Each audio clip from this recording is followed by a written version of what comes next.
Hello everyone, how are you all? I hope you all are very well. Yes students, आज जो हम chapter read करने वाले हैं उसका नेम है काले मेघा पानी दे। काले मेघा पानी दे।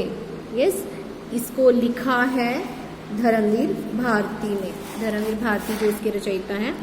धर्मवीर भारती कौन थे? धर्मवीर भारती प्रयोगवादी कवियों में एक बहुत बड़े कवि माने जाते हैं। इन्होंने कुछ राइटिंग्स भी लिखी हैं, लेख भी लिखे हैं। उनका जन्म उत्तर प्रदेश में हुआ था 1926 ईस्वी में। उनके पिताजी का नाम चिरंजीवी लाल वर्मा था और माताजी का नाम चंदा देवी था। भारती जी ने इलाहाबाद विश्वविद्यालय से एमए की परीक्षा उत्तीर्ण की और यहीं से उन्होंने पीएचडी की उपाधि प्राप्त की थी। कुछ समय के बाद उन्होंने वहीं पर अध्यापन का कार्य किया और 1960 में धर्मगुप्ता युग के संपादक बन गए। धर्मगुप्ता युग जो थी वो एक मैगजीन का नाम था। इनकी साहित्य साधना से प्रसन्न होकर भारत सरकार ने उन्हें पद्मश्री उपाधि से सम्मानित किया। बेटा पद्मश्री जो है एक बहुत बड़ा सम्मान है हमारे देश का। बाद में भारती जी को व्यास सम्मान भी प्राप्त हुआ, ये भी एक बहुत बड़ी उपाधि है। और 1997 में इनका निधन हो गया। इनके जो मुख्य रचनाएं थी वो थी कनुप्रिया, सात गीत वर्ष, सपना अभी भी, कहानियाँ थी बंद गली का आखिरी मकान, नाटक था अंधा युग और निबंध थे पश्यंती कहानी, अनकहनी, मानव मूल्य साहित्य और भी अलग थी। इनकी विशेषताएं क्या थी कि इनकी जो रचनाएं थी वो हर आयु वर्ग का जो पाठक था वो पढ़ सकता था। इन्होंने अपने जो लेख थे उनमें जीवन मूल्यों में आई गिरावट, अनास्था और मानवीयता का उदाहरण दिया है। गुनाहों का देवता उनका बहुत लोकप्रिय उपन्यास माना जाता है। इनकी भाषा में, साहित्यिक भाषा में अंग्रेजी, उर्दू, फारसी और साधारण बोलचाल के शब्दों का वर्णन देखा जा सकता है और इन्होंने वाक्यों का बड़ा सुंदर से प्रयोग किया है। तो अब आते हैं हम अपने चैप्टर पर। काले मेघा पानी दे। काले मेघा पानी दे एक जो स्टोरी है वो एक ऐसे जगह की स्टोरी है जहाँ काफ़ी समय से बारिश नहीं हुई है और लोग बारिश के लिए बड़े परेशान हैं, पानी की बहुत कमी हो गई है। तो वहाँ पर दो नामों से एक मंडली को पहचाना जाता है। एक नाम है इंद्र सेना, दूसरा नाम है मेंढक मंडली। ये कुछ 10-12 साल के बच्चों की जो है, 16-17 साल के बच्चों की जो है गैदरिंग है, ग्रुप है जो घर घर जाकर अपने ऊपर पानी डलवाते हैं। ये बिना कपड़ों के जाते हैं और घर घर जाकर उनके ऊपर पानी डालते हैं और ये इंद्र सेना की जय या गंगा मैया की जय ये जयकारे लगाते हैं। तो जो लोग इनको पसंद नहीं करते वो इनको मेंढक मंडली बुलाते हैं क्योंकि ये उछल कूद और शोर शराबा करते हैं। और जो लोग इन पर पानी डालते हैं ताकि इंद्र देवता प्रसन्न हो जाएं वो इनको इंद्र सेना के नाम से पुकारते हैं। तो आगे क्या होता है ये हम चैप्टर में रीड करते हैं। देखिए चैप्टर। उन लोगों के दो नाम थे इंद्र सेना और मेंढक मंडली, बिल्कुल एक दूसरे के विपरीत तो अपने आप ही हुआ ना कि जो लोग पसंद करते हैं वो इंद्र सेना बुलाते हैं और जो नहीं पसंद करते वो मेंढक मंडली बुलाते हैं। उनके नग्न स्वरूप शरीर, उनकी उछल कूद, उनके शोर शराबे और उनके कारण गली में होने वाले कीचड़ कांदों से जो चिढ़ते थे वे उन्हें कहते थे मेंढक मंडली। उनकी आगवानी गलियों से होती थी। वे होते थे 10-12 बरस से 16 से 18 बरस के लड़के, यानी 10 से लेकर 18 साल के बच्चे होते थे वहाँ पर। सांवला नंगा बदन, सिर्फ एक जांघिया या कभी कभी एक लंगोटी। एक जगह इकट्ठे होते थे। पहले जयकारा लगता था, बोल गंगा मैया की जय। जयकारा सुनते ही लोग सावधान हो जाते थे। स्त्रियां लड़कियां छज्जे पर बारजे से झांकने लगती थी। ये विचित्र नंग धड़ंग टोली जो थी उछलती कूदती समवेत पुकार लगाती थी। काले मेघा पानी दे, गगरी फूटी बैल प्यासा, पानी दे गुड़ धानी थे, काले मेघा पानी दे। उछलते कूदते एक दूसरे को धकियाते यानी धक्का मारते हुए ये लोग गली से किसी दो महले मकान के सामने रुक जाते थे। दो महले यानी 2 मंजिल वाले। पानी दे मैया, इंद्र सेना आई है, ये बाहर खड़े होकर ये आवाज़ लगाते थे। और जिन घरों में आखिर जेठ या शुरू के आषाढ़ में उन सूखे दिनों में पानी की कमी भी होती थी, जिन घरों के कुएं भी सूखे होते थे, उन घरों से भी सहेज कर रखे हुए पानी में से बाल्टी या घड़े भर भर कर इन बच्चों को सर से पैर तक तर कर दिया जाता था। मीन्स इनको पानी से नहलाया जाता था। ये भीगे बदन मिट्टी में लोट लगाते थे, यानी मिट्टी में लौटने लगते थे।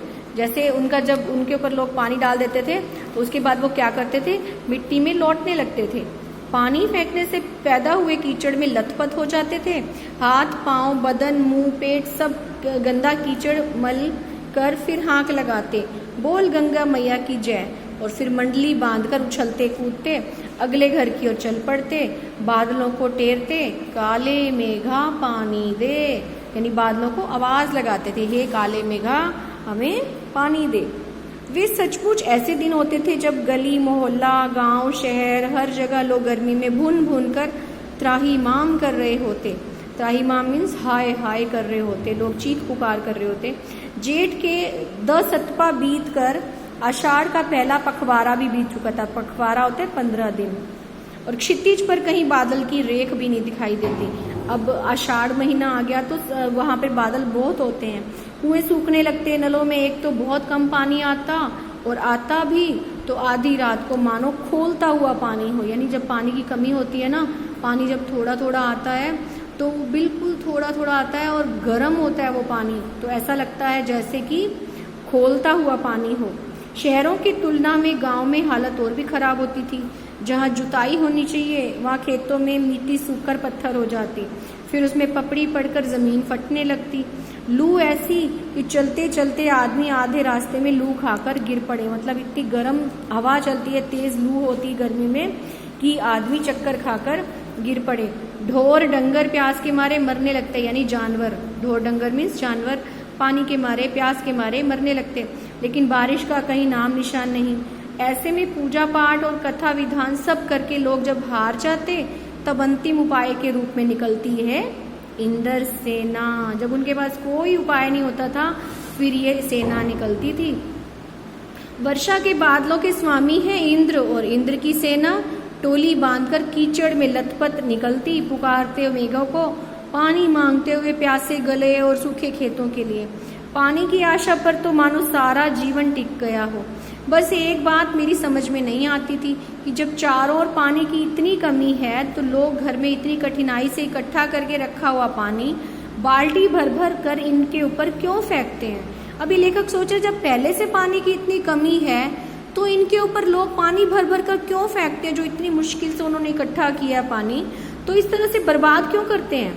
ये कैसी निर्मम बर्बादी है पानी की। देश की कितनी क्षति होती है, क्षति मीन्स हानि, इस तरह के अंधविश्वासों से। कौन कहता है इन्हें इंद्र की सेना, किसने नाम रखा। लेखक ये बार बार सोचता है कि इनका नाम इंद्र सेना किसने रखा था। अगर इंद्र महाराज से ये पानी दिलवा सकते हैं तो खुद अपने लिए क्यों नहीं मांगते।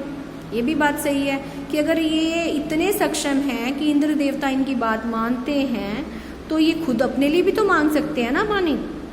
क्यों मोहल्ले भर का पानी नष्ट करवाते घूमते हैं। नहीं, यह सब क्या है, पाखंड है, अंधविश्वास है। ऐसे ही अंधविश्वासों के कारण हम अंग्रेजों से पिछड़ गए और गुलाम बन गए।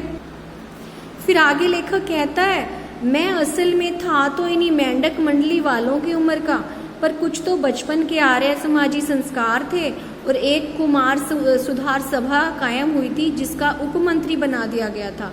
सो समाज सुधार का जोश तो कुछ ज्यादा ही था।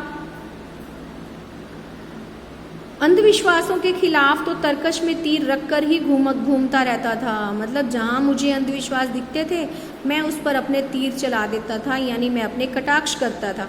ये देखिए इस तरह से नहला रहे हैं मेंढक मंडली को। ये 10 से लेकर 16 साल 17 साल के बच्चे हैं और लोग इन पर बाल्टियां भर भर कर फेंक रहे हैं। देखिए आगे लेखक कहता है, मगर मुश्किल यह थी कि मुझे अपने बचपन में जिससे सबसे ज्यादा प्यार मिला था वे थी जीजी, इसकी बड़ी सिस्टर, बड़ी बहन। यूं मेरे रिश्ते में कोई नहीं थी, वो रियल सिस्टर नहीं थी, उम्र में मेरी माँ से भी बड़ी थी, पर अपने लड़के बहू सबको छोड़कर उनके प्राण मुझी में बसते थे और वे थी उनकी तमाम रीति रिवाजों, तीज त्योहारों, पूजा अनुष्ठानों की खान, जिन्हें कुमार सुधार सभा का उपमंत्री अंधविश्वास कहता था और उन्हें जड़ से उखाड़ फेंकना चाहता था। पर मुश्किल यह थी कि उनका कोई पूजा विधान, कोई त्योहार अनुष्ठान मेरे बिना पूरा ही नहीं होता था। दिवाली है तो गोबर और कोड़ियों से गोवर्धन और सतिया बनाने में लगा हूँ। जन्माष्टमी है तो रोज 8 दिन की झांकी तक को सजाने और पंजीरी बांटने में लगा हूँ।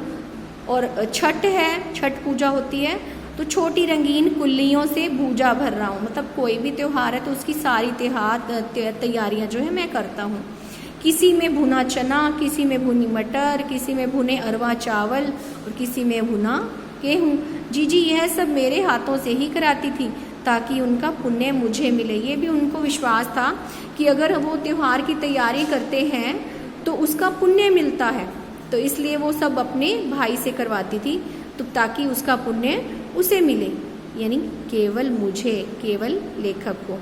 ठीक है बेटा, आज हम इतना ही लेसन पढ़ेंगे। आप यहाँ पर अपना मार्क कर लीजिए और जो डिफ़िकल्ट वर्ड्स थे वो मैंने आपको बता ही दिए हैं, तो इतना तो आपको समझ में आ गया होगा। इस पर बेस्ड आपसे क्वेश्चंस पूछे जाएंगे, तो बाकी का जो चैप्टर है वो हम नेक्स्ट वीडियो में करेंगे। Okay, yes, have a good day.